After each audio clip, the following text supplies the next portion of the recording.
Hi, I'm Mimi Secor, nurse practitioner here at the Meds meeting in Orlando, Florida, with one of our esteemed speakers, Rick Pope. Welcome, Rick. Thank you for joining me. Thank you. I know you're doing a case presentation discussion about osteoporosis, and that's a huge topic for us as clinicians. Right. And I just wondered if you could share a little bit about that case presentation talk. Sure.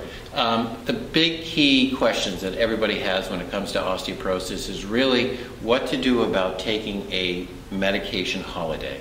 Medication holidays are big in the literature, and they have been for a while. So the question comes about is whether or not we can actually take patients off of their present treatment.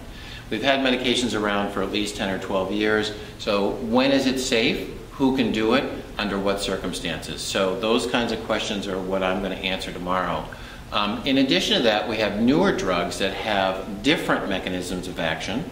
And those mechanisms of action are different because they're quick on and quick off. Bisphosphonates, the largest category that you're familiar with, is long-term. It stays on the bone and recirculates on the bone for up to 12 years. So we have another category, but mainly the questions people are asking are, can we take patients safely off of their osteoporosis drugs? And what is the answer to that? Yes, sometimes. We will do that. I can give you an example. Okay. We will take patients off of, for example, IV zoledronic acid after we've done 3 years.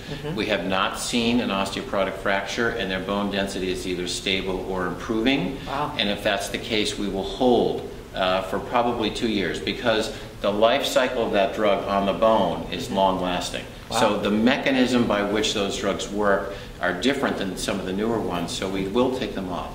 And how about with bisphosphonates? Certainly a lot of clinicians are concerned about those these days because of consumers on the internet reading about them.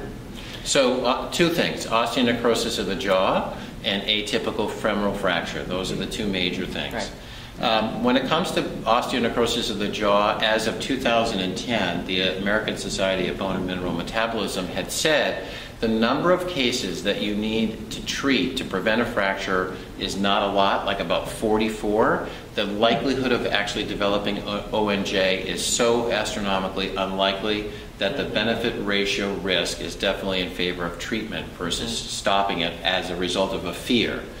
The main thing with atypical fractures now is that we're worried about bone oversuppression with these drugs because they really are very potent, and as a result of that, we're worried whether or not fractures occur. For example, unusual femoral fractures that occur with almost no trauma at all. So we're worried about that, but that likelihood is even less likely than the osteonecrosis of the jaw, and we see it in patients who don't take bisphosphonates and who don't take osteoporosis medicine. So the underlying background noise of atypical fracture is not known. So those are the two main issues that I'm going to address tomorrow in my talk. Excellent, fantastic. Yeah. And what do you think is the most important patient message that clinicians can convey on this subject? On the patient side, I think really, again, what I would say is remain active, make sure your muscles are strong, keep going every day, do something like walking, for example, anything that's weight-bearing. Calcium supplements are helpful, or a rich calcium diet. And I think those are the main things. And control all of the other disease processes if you've got them. That's the key. Thank you so much, Rick. Thank you for joining me. Yeah, Appreciate it. Appreciate it. Thank you.